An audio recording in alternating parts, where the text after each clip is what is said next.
Bonjour à tous et bienvenue dans Charlotte Stories. Je m'appelle Charlotte Bouteloup, je suis journaliste et je vais vous raconter des histoires pas comme les autres. Aujourd'hui, je suis avec une combattante du bonheur et une acharnée de la joie. Il était une fois Sandra Sisley. Salut Charlotte Bouteloup, Bonjour quelle jolie Sandra. présentation. Je te l'ai piqué. Non, mais Combattante de... Hein, je l'adore. Quel est le mood du jour? Le mood du jour, c'est le lendemain d'une grosse soirée, donc je suis ravie que ce soit filmé pour qu'on voit qu'on est bien deux femmes et pas deux gars à un comptoir qui parlent. Tu sais, toi et moi, Sandra, on pourrait faire The Voice en mode Barry White. Bien sûr, mais donc toutes les deux. The Voice masculin, absolument. Et donc le mood, c'est la grande joie déjà d'être là, parce que je suis assez fière d'inaugurer ton format. J'ai immédiatement dit oui. C'est vrai. Parce que tu m'intrigues, en fait. Ah bon? Et donc, en fait, très bizarrement, dans le podcast que tu me consacres, j'ai envie de découvrir qui tu es. Donc, tu vois, c'est un exercice à double sens. Alors, avant qu'on découvre la belle personne que tu es, Sandra, je voudrais que tu me dises quel genre de petite fille t'étais. Très poilu. J'étais dans la team mono sourcil moustache. Et j'étais une petite fille extrêmement joyeuse. Je dansais beaucoup. Donc ça, je le faisais bien. Je chantais. Donc comme tu peux l'entendre, ça, je le faisais beaucoup moins bien déjà. Parce que j'ai toujours eu une grosse voix. Et j'ai été une enfant j'ai vécu sans père. Donc j'ai une relation très très forte avec ma maman, un peu moins avec mon frère. Bizarrement, on n'a pas, je l'aime beaucoup, hein, mais on n'a pas une relation, tu vois, de frère-sœur qui aurait pu me porter et combler ou compenser le manque d'un père, qui en fait est un mal pour un bien parce que ça n'était pas un mec bien. Mais donc j'ai été quelqu'un très jeune qui a compris que c'était pas facile. Qu'on avait des galères qui nous arrivaient et que selon évidemment la personnalité qu'on avait et les outils qu'on avait dans notre boîte à bonheur, il fallait choisir de quel côté on regardait. Et donc j'ai très vite essayé de dire quand il manque un parent, on a un peu une jambe en mousse, mais j'ai quand même essayé de danser et de marcher et de courir. Et donc j'ai opté pour la joie, le bonheur, et je me ravissais. En fait, je me ravissais de pas grand-chose. Je suis provinciale. Et Saint-Étienne. Exactement. Donc, les Stéphanois sont des gens géniaux et la ville est une des villes les plus laides de France, je pense. Donc, les pauvres. Donc, je les embrasse très fort, mais ça doit pas être facile tous les jours. Donc, oui, j'ai grandi dans un petit village à côté de Saint-Étienne qui s'appelle L'Étras. Donc, c'était un tout petit truc. J'étais un peu original par rapport aux... C'est quoi original? J'étais volubile. Je le suis plus, t'as vu. T'avais confiance en toi? Petite fille, t'avais confiance en toi? Enfin, j'avais décidé d'avoir confiance en moi, donc ça peut paraître un peu bizarre, mais j'étais très, j'avais une personnalité très affirmée. J'avais confiance en moi parce que je me suis pas laissé le choix. Quand on n'a pas le regard d'un père pour nous dire si on est joli, enfin à quoi on correspond en fait dans l'œil des hommes. Alors je me suis confiée à ceux de ma maman et puis je faisais un truc à la con. Quand j'étais petite, je me parlais dans le miroir. Donc un peu actrice. Moi, j'étais surtout complètement zinzin. Mais non, mais je me parlais en me disant des choses. Vas-y, n'aie pas peur. Pourquoi pas toi? Et puis bon, dès que je me suis épilé les sourcils et la moustache, ça a été beaucoup mieux. Mais plus sérieusement, j'avais confiance en moi. Oui, je savais que je ferais quelque chose de ma vie. Je rebondis quand tu dis mon père était pas un mec bien. Est-ce que t'as pardonné, du coup? C'est une bonne question, ça, Charlotte Bouteloup. Non, mais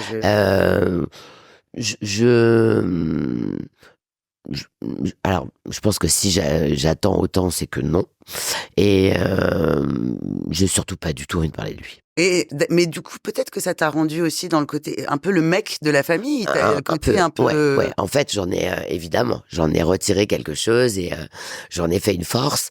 C'est d'abord ma mère qui m'a hyper inspirée parce que autant aujourd'hui les familles de parents qui sont encore ensemble, c'est genre à l'école, ah ouais, tes parents sont pas divorcés, t'es genre l'espèce de truc bizarre de la classe, autant à mon époque, c'était l'inverse. Quand on était enfant de parents divorcés, c'était c'était un peu la honte et encore plus en province. Donc pour ma mère, elle a vécu un truc un peu compliqué dans un milieu Bien sûr. où on la regardait un peu de travers.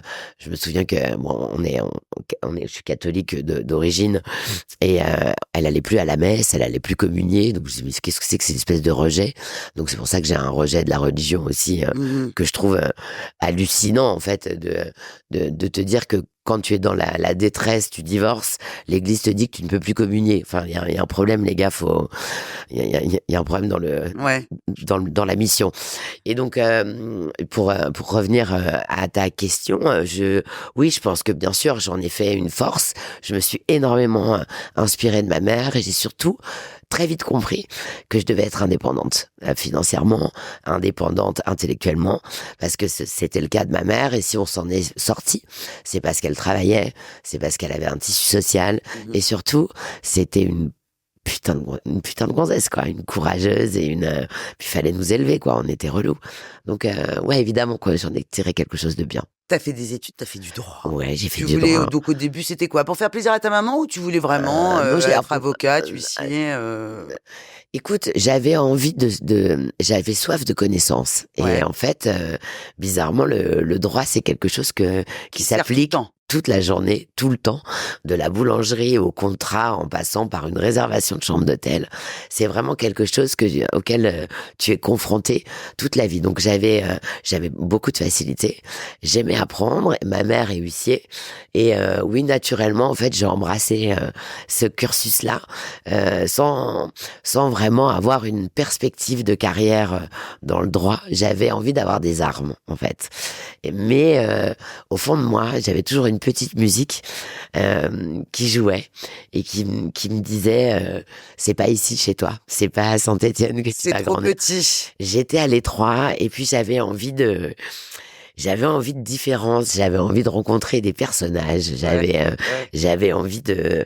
En fait, je ne nommais pas ce dont j'avais envie parce que je ne connaissais pas, mais en fait, j'avais envie d'aller connaître la communauté gay, d'ouvrir un peu les esprits parce qu'en province, souvent, tu fréquentes ton milieu, les gens qui font on se marie dans sa rue, exactement, et tout ça. Alors on va cash straight to the point, les anglicismes.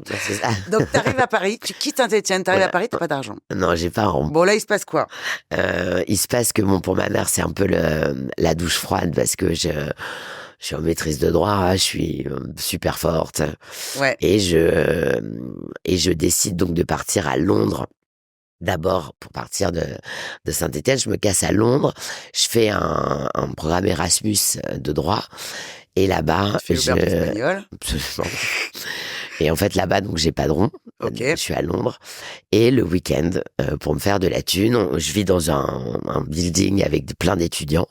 Et il y a un mec qui me dit, si tu veux, il y a une place dans une boîte de nuit qui s'appelle le Ministry of Sound.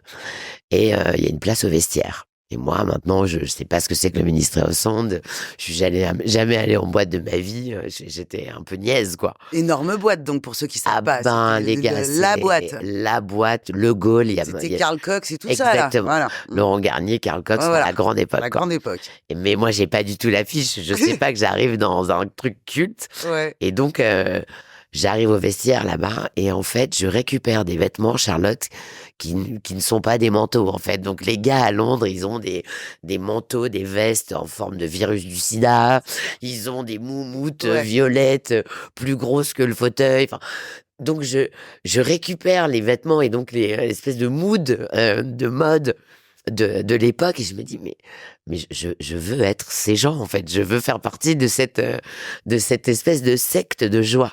Et donc j'étais spectatrice de ça et évidemment dès que le mec partait, j'enfilais les blousons, les tenues, j'ai commencé les changites au vestiaire, au ministry. Et quand j'arrive, et donc je suis diplômée là-bas et je reviens et je dis à ma mère, écoute, je ne finirai pas ma vie à Saint-Étienne, je pars à Paris. J'ai envie de découvrir les autres. J'ai envie de découvrir les autres vies. Et puis, j'ai envie surtout de m'accomplir. Et j'ai besoin de gens, j'ai besoin de monde, j'ai besoin de musique, j'ai besoin besoin de vie en fait. Et elle m'a dit mais ce n'est pas un métier. J'ai dit je sais, je n'ai pas encore défini le concept, je n'ai pas encore nommé. Et donc j'arrive à Paris, j'ai pas un rond. Et j'ai une amie de Saint-Étienne, Marie-Laure Dehaye, qui s'appelle aujourd'hui Marie-Laure Verdugo, qui vit là. Et je lui dis, Marie, est-ce que je peux venir? Elle me dit, Sandra, t'es un boucan. Je vais dans un tout petit studio. Je lui dis, s'il te plaît. Elle me dit, OK. Donc, elle me loge. Je m'inscris en fac de droit, en 3e cycle, pour faire genre. Et il faut que je trouve un taf parce que ma mère me finance pas. Et donc, en fait, je me dis, où est-ce que je peux rencontrer des gens? Je comprends très vite que sortir le soir, j'ai pas les moyens pour rencontrer des gens. Et puis, c'est pas le message que j'avais envie de lancer. Et je me dis, je vais aller dans une salle de sport. Moi qui n'en faisais pas du tout. Enfin, je dansais, mais pour moi, tu vois. Enfin, je faisais du modern jazz, mais je faisais pas de sport en salle, quoi. Et je me dis, je vais aller dans une salle de sport parce qu'il n'y a rien qui crée plus de liens que, tu vois, quand t'es sur ton tapis, que tu fais un effort, tu transpires, tu parles à ta copine. Et donc, je me balade dans Paris. Et à l'époque, il y avait une salle de sport qui s'appelait le Club Med Gym. C'était au Louvre. Mais c'était Véronique et Davina. Exactement. S'il te plaît. Je crois, non? Ah non, c'était la Compagnie Bleue. Mais elle, en tout cas, c'était l'époque Véronique et Davina. Et cette salle de sport, je passe devant, c'était, mais genre, la mecque du body, quoi. Et je me dis, il doit y avoir des gens, je fais mon analyse de provincial qui déboule. Il doit y avoir des gens qui ont des boulots à me proposer. Il doit y avoir des gens cool. Et puis bon, il n'y a plus de niveaux sociaux quand t'es en juste au corps en train de transpirer des bras. Voilà, on est toutes pareilles. Et donc, je déboule là-bas. Je fais un chèque en bois, je pense de l'équivalent de la forêt de Sherwood, pour me payer 3 mois d'inscription dans ce club de sport. Et donc, je prends mon premier cours de sport dans l'intention de rencontrer des gens. Et la première personne sur qui je tombe, qui est à côté de moi, je suis en fascination, c'est Cathy Guetta. Donc tu savais qui elle était? Pas du tout. Elle était en fascination sur ce qu'elle dégage, qui elle... La meuf. Ouais. Non mais la meuf. La meuf. Ouais. Je me dis mais qui est cette créature, qui est cette force de vie? Donc je suis à côté d'elle, tout est géant et magnifique chez elle. Ses mains sont grandes, elle portait des tissages à l'époque blonds. Bon, elle était haute en couleur et tellement courageuse et tellement décidée. On se parle.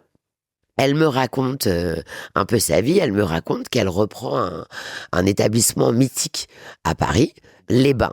Sauf que bon, comme je te l'ai dit, moi j'ai fait Saint-Étienne, Londres. Oui. J'arrive à Paris, elle me parle des bains. Je pense que ce sont des termes. Voilà, Ok, j'ai pas la ref. Oui, ok. J'ai pas la ref. D'accord. Et comme je cherche un boulot, je dis super. Elle me dit nous on cherche des gens parce qu'on réouvre les bains. Je suis à côté moi. Je pense que je pars en jacuzzi. Et je dis écoutez, moi ça m'intéresse. Elle me dit venez nous voir. On est rue du Bourg-l'Abbé. Je vois une grande grille en métal. Ça correspond pas du tout au bain thermo que j'imaginais. Je me dis, c'est un truc de cul. En fait, je me suis trompé, j'ai pas la bonne fiche. J'arrive à l'entrée, il y avait un gars, donc c'est la journée. Je dis, bonjour, je viens voir Cathy Guetta. J'ai rendez-vous avec elle. Il me dit, elle est pas là, mais si vous voulez, il y a le propriétaire, Hubert. Bien. Donc là, je monte un escalier en colimaçon qui sent la vinasse. Je me dis, mais c'est pas du tout le lieu où je pense être. Et là, je suis face à face à Hubert Boukobza. Donc, qui a, on va dire, 4 tonalités en dessous de la mienne. À l'époque, il parle comme ça, bébé. Je sais pas si tu l'as rencontré. Non. Et c'est un personne, c'est celui qui a créé les bains avec Claude Chal, pote de Sean Penn, de Nicholson. Mais tout le monde allait au bain à l'époque. Tout le monde allait au bain. Tu pouvais y aller. C'était impossible de rentrer. Voilà. Il y avait plus de gens dehors que dedans. Et je fais un rendez-vous avec lui. Et Cathy arrive, il me demande quelles sont mes qualifications dans la restauration et les boîtes de nuit. Donc je te rappelle que j'avais pendu des manteaux. Donc je raconte que j'ai travaillé dans les plus grands restaurants de Londres, que j'envoyais 400 couverts. Mais pour de vrai, bien sûr. Mytho 3000. Et ils me disent, vous commencez ce soir. Ok. Donc la panique à bord parce que je ne sais pas porter une tasse de café à l'époque. Donc je m'entraîne chez ma pote Marie-Laure et je commence le soir. Et là, je ne sais rien faire. Donc, je suis face à déjà, je ne vois que des gens que je voyais à la télé. Donc, je suis complètement halluciné. Et je travaille pas dans la boîte de nuit, je travaille dans le restaurant qui est au-dessus. Oui. C'est-à-dire qu'il y avait la boîte de nuit, il fallait déjà rentrer dans la boîte de nuit. Une fois que tu étais dans la boîte de nuit, si vraiment tu étais VIP de VIP, tu avais un escalier qui te menait au restaurant et là, c'était le VIP du VIP. Et moi, je travaillais là-bas. Et donc très vite, donc il y avait des rangs qui nous étaient attribués. Et donc chaque serveur a son nombre de tables, ça s'appelle un rang. Donc moi, comme j'avais prétendu que j'étais une serveuse à roulettes, il m'avait donné un rang de 12 tables. Bon, bah à la première commande, je suis complètement bloqué, je sais pas porter une assiette. Et donc très vite, Cathy voit que je sais pas servir. Et il y a un tout petit rang qui était le VIP du VIP, où il y a 5 tables.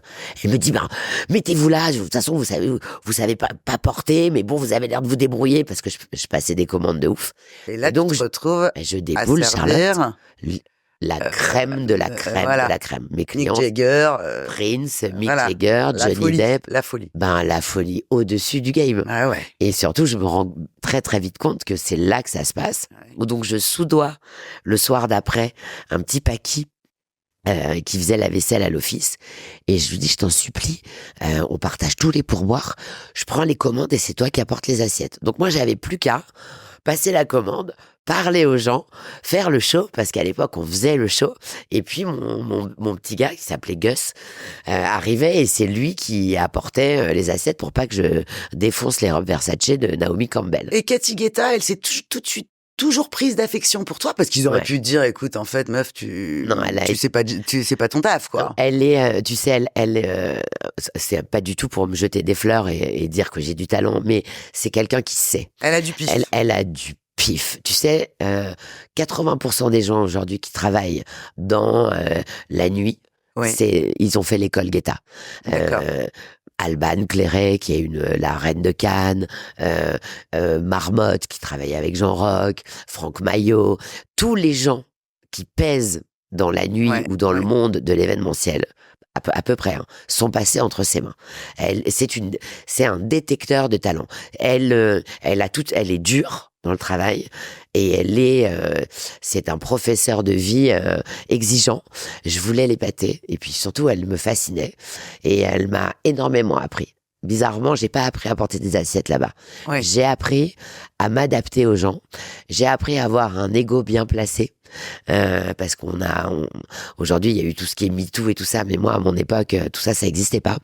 Donc, t'étais en boîte, dans la nuit, jolie, jeune. Donc là, t'as dû te prendre des mains aux fesses. Ah c'est pas, c'était une autre époque. Et puis en plus, nous,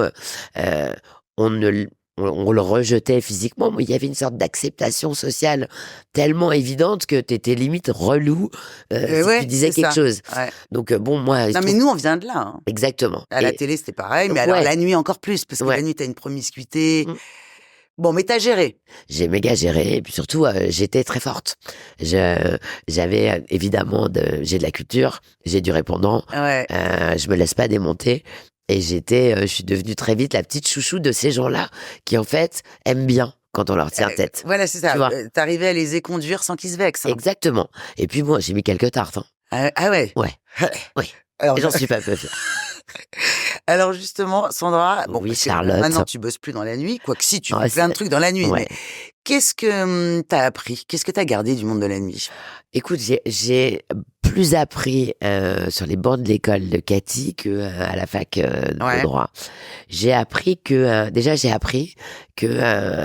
il fallait, c'était vraiment très important de ne pas avoir d'a priori. J'ai appris à laisser la chance aux gens. Moi, j'aime rencontrer les personnes avant de me faire, tu vois, d'avoir un a priori ou un jugement. Dans la nuit, il faut aller très vite. Tout est exacerbé. Le bruit, l'argent, la joie, la peine, l'envie de quelqu'un. Donc, il faut savoir très vite gérer des situations d'urgence et avoir une vivacité d'esprit, une analyse situationnelle très aiguisée. Dans la nuit, une bagarre, ça part très vite. Une situation empire très rapidement. Et surtout, souvent, les gens sont chargés. Et les gens sont bourrés. En alcool ou en... ça décuple les trucs. Exactement.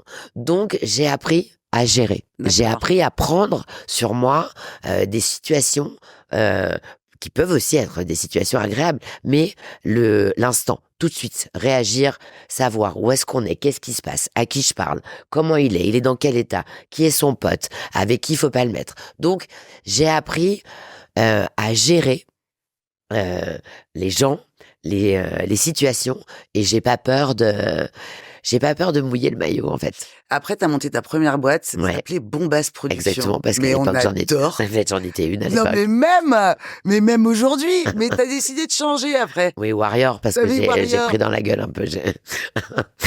Au bout d'un moment, j'ai dit, voilà, on va changer. Aujourd'hui, t'es à la tête d'une agence de com, d'événementiel, de RP, Sandra & Co. Oui. Tu t'es lancé dans la fringue. Absolument. Avec ton pote Nicolas Houchnir. Absolument. Bi, donc voilà. Oui.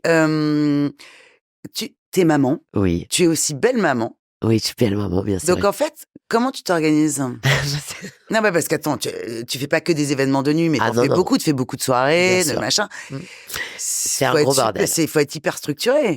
Alors bizarrement, déjà tous ces rôles-là me comblent. C'est-à-dire que ça se sent, on voit que t'aimes ce que tu fais. En fait. Je trouve que j'ai une chance folle d'être consciente déjà que j'ai de la chance.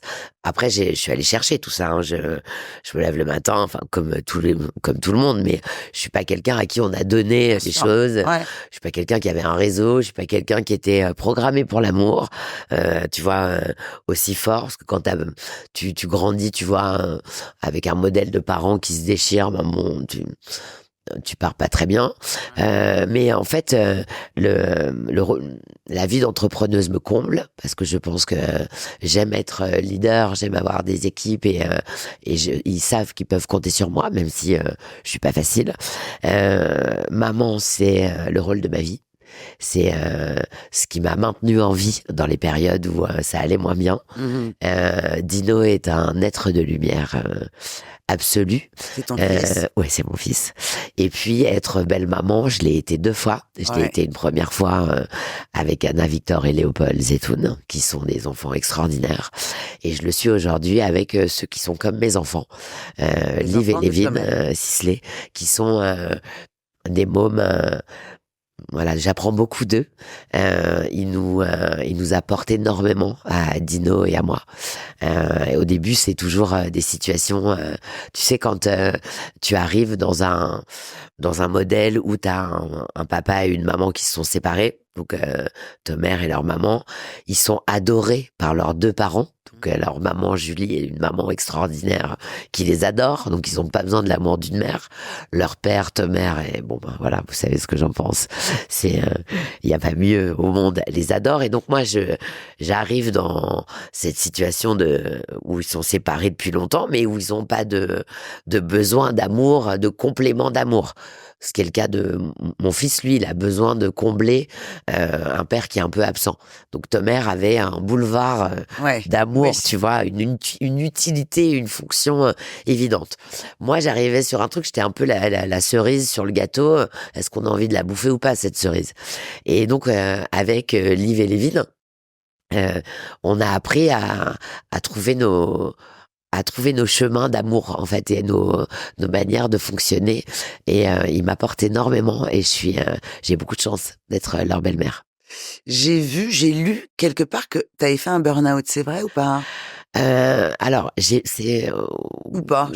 Alors, c'est pas vraiment un burn-out, c'est quand ça s'est terminé avec le père de Dino, je m'étais un peu prise les pieds dans le tapis dans des choses beaucoup trop violentes pour moi, que je pensais maîtriser. J'ai pris de la cam. D'accord. Et pour tenir le coup, voilà. Ouais, enfin, on a toujours une mauvaise raison pour prendre de la drogue. La raison n'est jamais bonne, en fait, puisque de toute façon, c'est toujours la drogue qui gagne, et elle gagne en te détruisant. Et donc, je vis une période terrible où je tombe là-dedans. Moi, je suis quelqu'un qui boit pas d'alcool, je travaillais au bain, j'ai jamais touché à rien. Et à l'âge de 33 ans, parce que mon couple bat de l'aile, parce que je ne comprends plus ce qui se passe, T'as besoin d'une béquille. Ouais. Une Et béquille. faute de béquille, je trouve une épée Ouais. parce que en fait, c'est beaucoup, beaucoup trop fort et je suis pas adapté pour ça. Et en fait, ouais, je lâche la rampe. T'as fait un malaise, quoi. T'as fait Je un perds tout. blackout. Je perds tout. J'étais en train de divorcer. Je perds ma boîte de prod et je finis en hôpital psychiatrique, enfin en HP, Ouais. parce que très vite, je me rends compte, il y a beaucoup de gens que je fréquentais qui étaient dans le déni. C'est-à-dire que c'est une drogue très sociable. C'est pas comme l'héroïne où tu vois, tu fais un shoot et tu peux plus parler. La cocaïne, c'est un poison parce que tu peux très bien être dans une soirée, avoir l'air normal, Ouais. avoir une vie sociale et t'as l'impression que t'es pas dépendant. Le problème, c'est que la dépendance à cette drogue, elle est psychologique. C'est pas une dépendance physique comme peut l'être l'héroïne ou le joint. Tu vois, t'as des Oui, manques des physiques. cravings. Ouais, exactement. Là, la coke, c'est pas ça. C'est un truc, c'est une dépendance psychologique. Et donc, j'avais plein d'amis qui me disaient, mais moi, je suis pas accro. Donc, je pensais que je l'étais pas non plus. Sauf que, en fait, je tapais tous les week-ends. Mhm. Et comme en fait, ta dopamine est boostée pendant 4 jours, T'es épuisé. en gros, t'es sous coke tout le temps, puisque au bout de 4 jours, quand ça s'est dégonflé, tu en reprends. Ouais. Et donc, le jour où j'ai voulu, je dis, allez, j'arrête, j'en ai marre, j'étais mal, et puis je voulais être là pour mon enfant. Je me rends compte que j'y arrive pas. J'y arrive pas une fois, j'y arrive pas 2 fois. Puis la 3e fois, comme quand j'étais petite, je me parle et je me dis en fait, tu n'y arrives pas parce que t'es planté. C'est très dur de s'avouer quand on est une guerrière ou une Bien sûr. combattante et qu'on a plutôt l'habitude de gagner ses combats. Tout à coup, t'es face à quelque chose de beaucoup plus fort que toi et qui se bat pas avec les mêmes armes. Et donc, j'ai décidé de me faire interner pour me sevrer. T'as décidé, toi. Ouais. C'est quand même fortiche, hein. C'est Ouais, c'est hyper pas rien. fortiche parce qu'en général, on t'aiguille. C'est exactement. J'ai pas été interné de force, rien du tout. Et ça a été je pense que ça m'a sauvé. Mais je me souviens du matin où j'ai fait ma petite valise et mon fils avait 4 ans. C'est ma maman qui l'a gardé.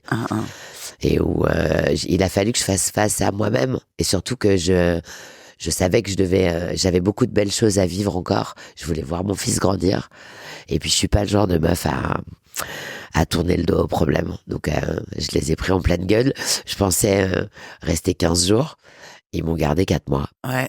Et j'ai été soignée par William Lowenstein, qui a Et le best, non? the best of the best. Et il m'a soignée sans médicaments. Donc, c'est pour ça que ça a été si long. Sans médicaments. Et c'est une de mes plus grandes fiertés. Voilà. Donc effectivement, donc c'est pas vraiment un burn-out, c'est oui, c'est un épuisement général. Ouais. Et puis beaucoup de peine aussi parce que je sortais d'une histoire de 15 ans avec le papa de Dino qui a été génial pendant les 10 premières années. Et puis c'est le rêve de petite fille qui s'écroule, tu vois. Donc c'est pas, on en prend des coups dans la gueule, on pense qu'on est des princesses, mais en fait on est des boxeuses. Le divorce, c'est dur, je confirme. Ouais. Sandra, aujourd'hui, oui, tu es hyper successful, tu réussis ce que tu entreprends, tu es épanouie, tu es amoureuse. Très. Comment tu gères la jalousie? Parce que malheureusement, on va pas se mentir, mais je pense que tu sais, oui, bien sûr. Il y a toujours de la jalousie. Oui, bien sûr. Il y en a beaucoup, et puis il y a beaucoup de méchanceté lâche. C'est-à-dire que à l'époque, mon époque, parce que je suis un peu plus vieille que toi, je crois. Non, pas du tout. On est complètement de la même époque. Ah ouais, bon, t'es un meilleur chirurgien que moi. Non, Red Marco, c'est le meilleur. Ouais. À l'époque, quand on s'engueulait avec quelqu'un, il y avait un truc un peu frontal. Tu savais à qui tu parlais, tu connaissais un peu tes ennemis, tu les avais identifiés.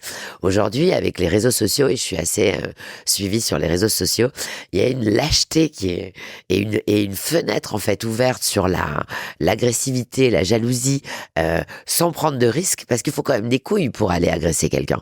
Tu vois, pour dire face à quelqu'un, t'es une connasse, ou j'aime pas ce que vous faites, vous n'avez pas de talent, etc. Faut une forme de courage, et ça force le respect.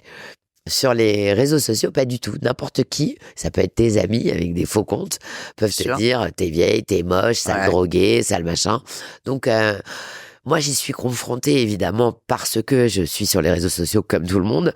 Je pense que j'ai une personnalité clivante, parce que j'essaye pas de faire croire que je suis quelqu'un d'autre que moi-même, avec mes défauts, mes excès. Quand je parle d'excès, c'est que j'aime me coucher tard, je vais m'engueuler avec des gens, je pousse des coups de gueule, et ça peut ne pas plaire.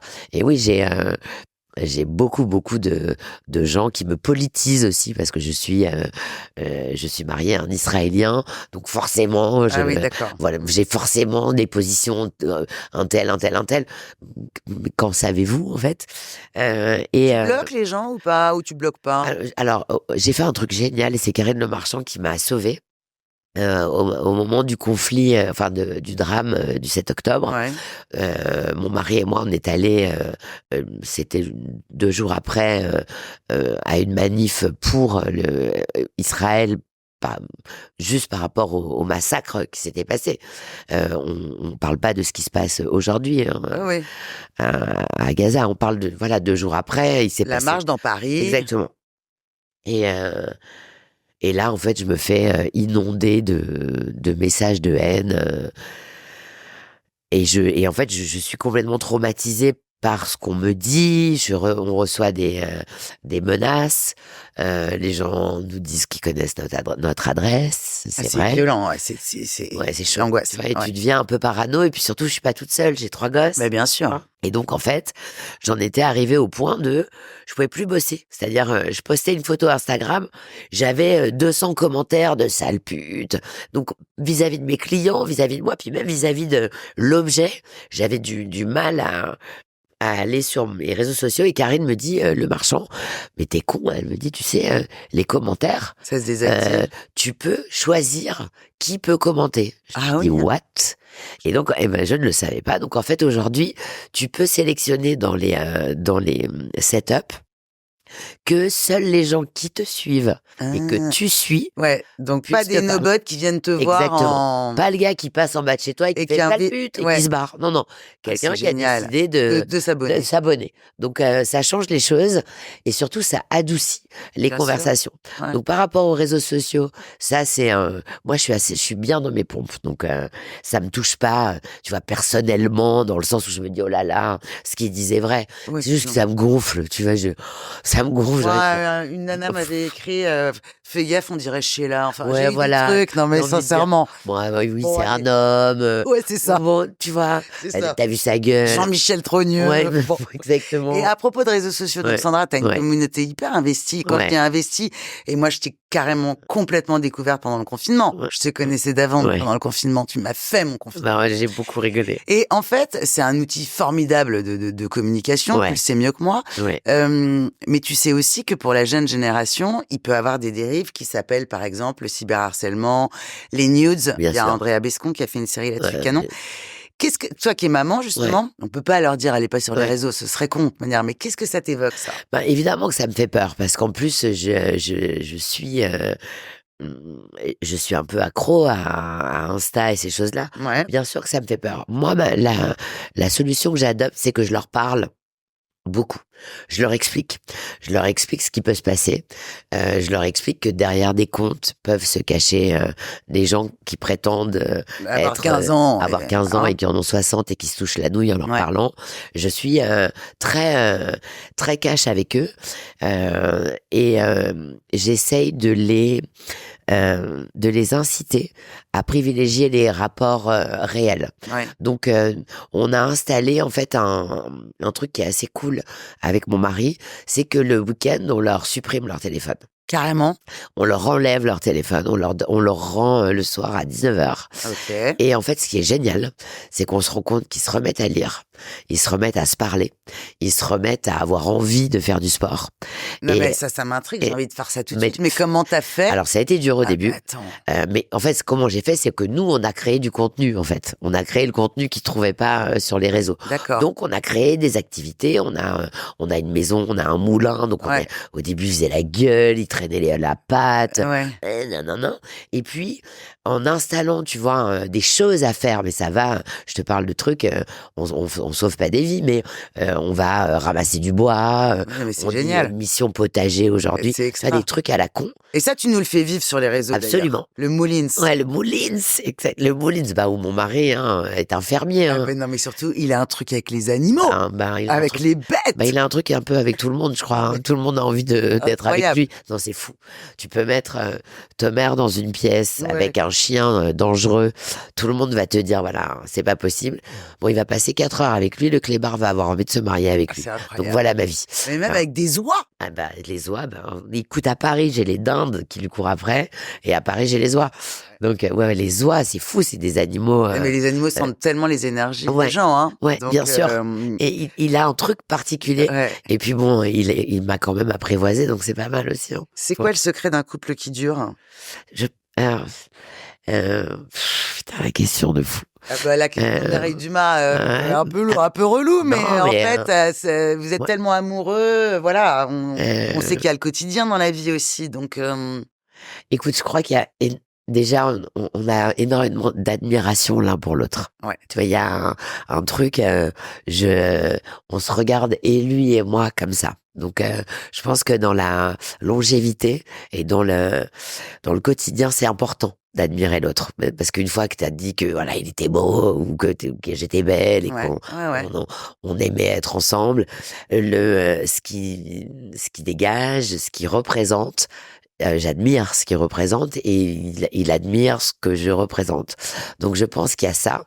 Il y a aussi, et ça Thomas me l'a appris, l'honnêteté. Moi j'avais tendance dans mon couple avant à pas trop, à cacher certains trucs, à pas forcément tout dire. Ah, mais j'allais justement te demander, est-ce qu'il faut tout se dire en amour? Ben, Tout? Non, mais quand je dis tout, ça veut pas dire des choses à cacher, pas bien, hein. ouais, Est-ce qu'il- nous en tout cas, on se prend pas pour des cons. On affronte des discussions qui sont pas toujours agréables. Ouais, d'accord. Et puis surtout, je vais pas parler pour les autres, mais je parle dans notre cas. Ce qui est extraordinaire, c'est que notre relation, elle est kaléidoscope, elle est polymorphe. On est meilleurs amis, meilleurs amants, meilleurs parents. C'est mon père, c'est mon meilleur pote, c'est mon mari, c'est mon fils, c'est ma passion. Donc tu vois, il représente plein d'hommes. Et je pense c'est que pour génial. lui, je suis ça aussi. Donc, Il est acteur, il est beau gosse, il est convoité. Est-ce que parfois t'es jalouse? je suis fière. Ouais. C'est pas pareil. Donc il y a de la. Bien sûr que j'ai un truc en moi, mais il faut pas se mettre avec un mec comme ça si on est jaloux. Je suis fière de lui. Et je pense aussi que. Il est fier de toi. Et mais ouais. toi, le soir, dans tes événements, Ouais, t'es c'est la reine de pareil. la fête, tu sors, Ouais. c'est pareil. Il C'est pourrait pareil. être tout à fait jaloux. Mais il est fier de moi. Et tu veux que je te dise, quand c'est bien fait, je peux comprendre un mec ou une nana qui a envie de le draguer. Je comprends en fait qu'on a envie de lui. Donc je vais pas avoir un truc de ouais, c'est quoi cette connasse, parce que c'est normal en fait. Et Ouais. je suis qui moi pour dire à cette meuf bah t'as mauvais goût. Bah non, t'as bon goût en fait. Non mais tu comprends. Bien Donc sûr. c'est juste faut avoir confiance en l'autre, confiance en soi. Mais c'est ça, en fait. Est-ce que la clé, c'est pas la confiance en soi Ouais, d'abord? voilà, je me Parce dis que, tu vois, tu dis que depuis toute petite, quand même, t'as eu confiance vite en ouais, toi, parce que ouais. t'as pas eu le choix non plus aussi. Exactement. Et en fait, c'est souvent les filles jalouses, c'est un truc que moi j'ai connu, hein, par exemple. Il faut avoir confiance en soi. Quand t'as confiance en toi, t'es plus zen, en fait. Ouais, il y a un truc d'apaisement. C'est-à-dire Ouais. que, bien sûr que, si la meuf commence, Ah bah, là, attention. bon, Alors là, c'est Bouba Sandra. Caris. Absolument. mais sinon, moi, je sais qui il est, je sais qui je suis. Ouais. Je serai toujours vigilante, mais voilà, je suis fière de lui. C'est mon mari, quoi. C'est ok. C'est ok. Allez-y. C'est ok. Y a pas de problème. C'est quoi, selon toi, c'est pas le meilleur conseil qu'on t'ait donné, qu'on t'ait jamais donné? Waouh. Alors, c'est pas. Ou le meilleur conseil que tu donnerais, toi? Alors, moi, j'ai un mantra.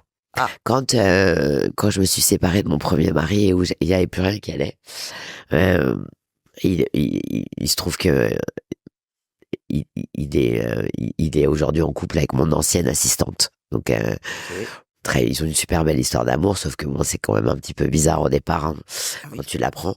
Au départ, ils prennent la leur d'assistante. Bon, là, il a pris la mienne de l'époque. Hein. Ouais, c'est chaud. C'est chaud, mais aujourd'hui, ils sont très heureux, ils ont un enfant et je suis hyper contente pour eux. Hein.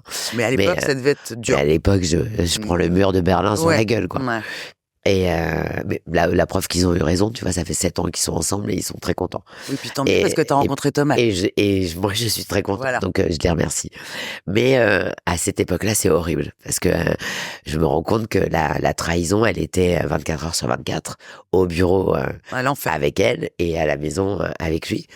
Et attention, je leur en veux pas du tout puisque je suis heureuse aujourd'hui grâce à ça aussi, parce que j'ai retrouvé l'amour de ma vie.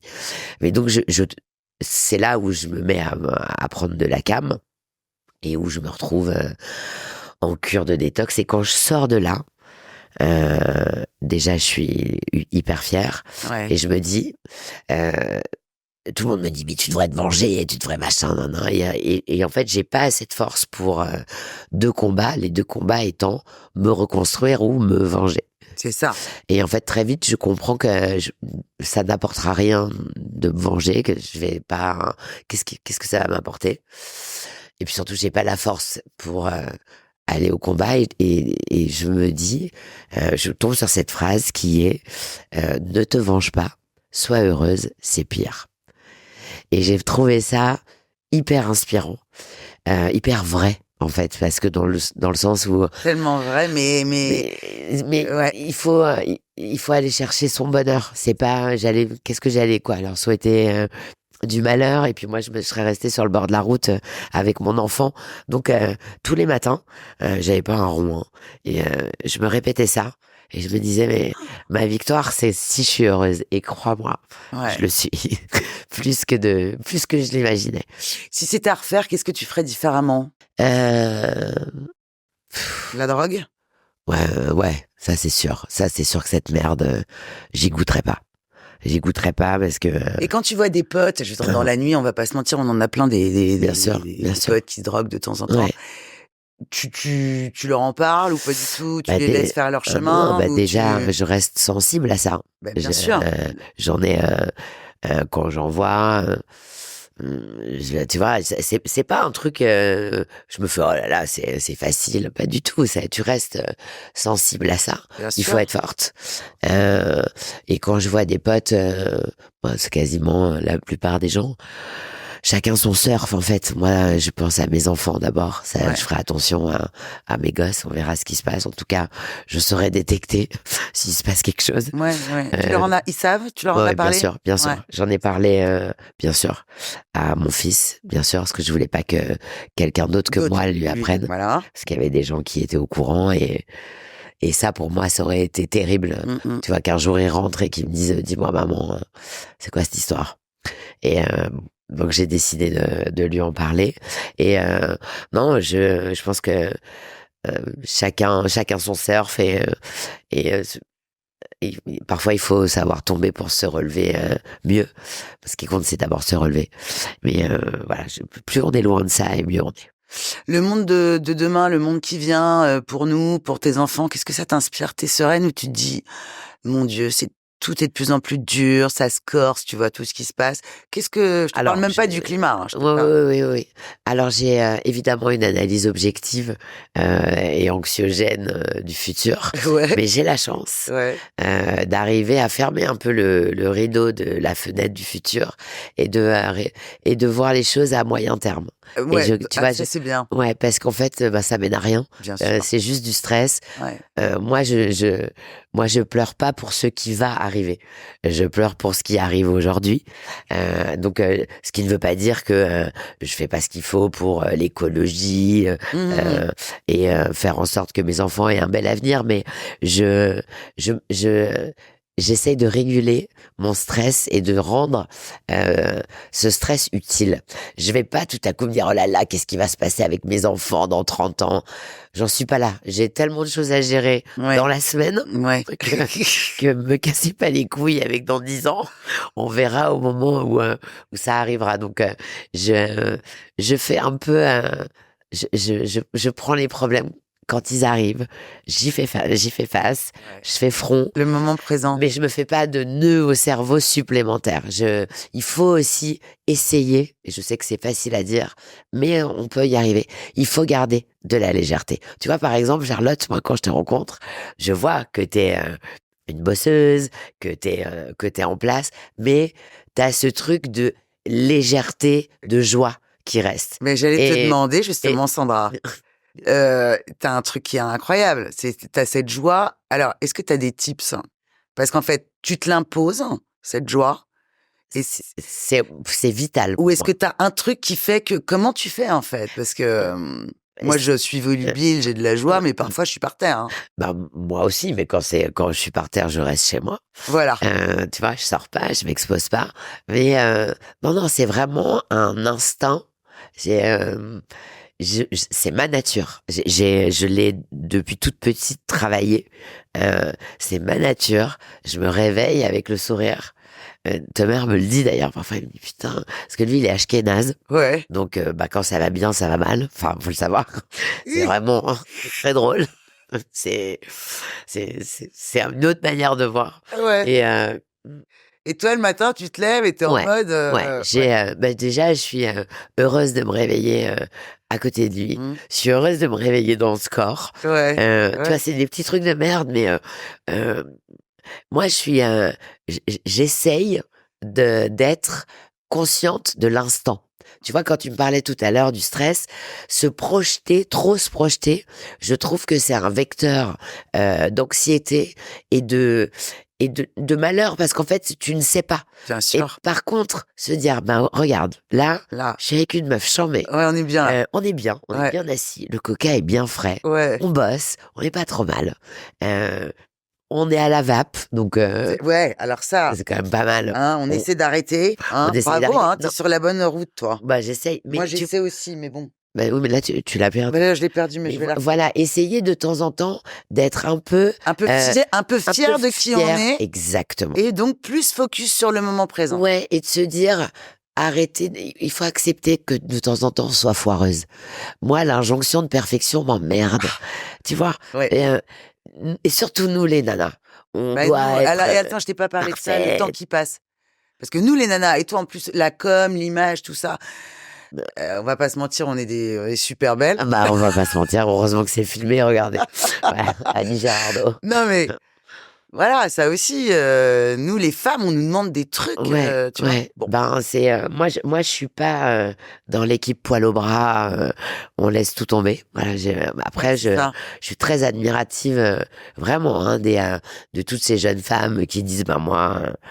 J'ai envie d'avoir des poils au bras parce que c'est comme ça. Tu vois, ce féminisme, bah super les filles. Moi, je trouve ça dégueulasse, mais je trouve génial d'assumer son corps absolument. Donc pour moi, c'est pas du tout mon truc.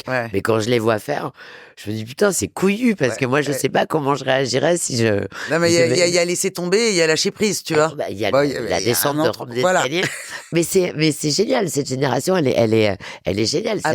C'est aussi inspirant, tu vois. Elles ont des couilles, quoi. Je les veux pas, celles-là. Mais je trouve ça super. Moi, j'aimerais évidemment que physiquement qu'on remonte le fleuve. Non, mais au moins qu'on s'arrête là. Ouais, tu vois. C'est un peu tapé, mais encore un peu bonne. Ouais, c'est ça. Tu vois. Où on a vécu, on a nos petits. On reste un peu mille, on est un peu mille. J'aimerais bien, surtout quand on est heureux, on a envie que ça dure longtemps. Mais malheureusement, ça c'est un combat qui est perdu d'avance. Ouais. Donc moi, je ferais ce qui me rendra heureuse. Et tu vois, j'ai refait mes seins parce que j'en sentais le besoin et surtout j'en avais plus. J'ai pas de problème en fait pour envisager certaines choses. Bon, Bien sûr, même il si faut mon vivre avec idole, le progrès. oui, il faut vivre Ton avec. idole, c'est Madonna. Ouais, mais Elle a fait trop de ah trucs. bah, elle est passée de l'autre Pas côté, peu, hein. ça. Mais ça reste Madonna. Bon, on l'adore, On on parle l'adore, partout. on l'adore. Mais voilà, je pense qu'il y a il y a de la dysmorphophobie à un moment Ouais, donné. Et on se voit plus. Ouais. Mais évidemment que je vois que j'ai pris dans la gueule et puis je dors peu. Et puis, mais je préfère 1000 fois avoir 50 ans et cette gueule et être dans cette vie Mhm. que être comme j'étais à 35 ans, peut-être beaucoup plus fraîche, mais beaucoup moins installée dans le bonheur. Bien sûr. Donc, Question de la fin. oh merde. Qu'est-ce qui te rend le plus fier? C'est la question marronnier, mais qui est importante. Ah, très importante. Euh, Ah, putain. Ce qui me rend le plus fier, c'est Dino et ma famille. C'est, je suis, bah, tu vois, ça me donne des larmes aux yeux. Je suis fier de ce que mon petit garçon de 16 ans devient, est, avec l'histoire qu'il a, avec, pas forcément évidente. Je suis terriblement fier de lui. Je suis fier de ma maman et je suis fier de ma famille. Voilà, je suis fier de. Tu m'as fait pleurer, connasse. T'es d'autant plus ému que c'était l'anniversaire de ton fils Ouais, hier, ouais, exactement. Et que qu'on il y avait, embrasse. et il y avait un truc assez dingue. Et tu vois, j'ai regardé ça un peu de loin. Et il y avait les enfants de Valérie qui étaient là, Zetoun, donc mes anciens beaux-enfants, mes beaux-enfants actuels et Dino. Et j'ai fait une photo avec eux. Incroyable. Et c'était une Et jolie petite photo de ma vie. Et je me suis dit, ben, tu vois, l'amour gagne toujours. Parce que c'est des frères et sœurs, quoi qu'il arrive. Que les parents soient encore ensemble ou pas, ou qu'ils aient des parents en commun ou pas. S'il y a une fratrie qui est décidée, si on bosse pour ça, on y arrive. Donc ça me rend fier. bravo Sandra, et merci pour tes jolis mots. Ben, merci de m'avoir invité. Et puis merci pour ces recherches et pour ce moment suspendu, assez génial. Et je conseille à tout le monde, enfin, tu n'invites pas tout le monde, mais Non. je conseille à tout le monde de venir avec toi parce que c'est vraiment pas mal. Ouais, c'est gentil. Merci beaucoup, Sandra. Charlotte.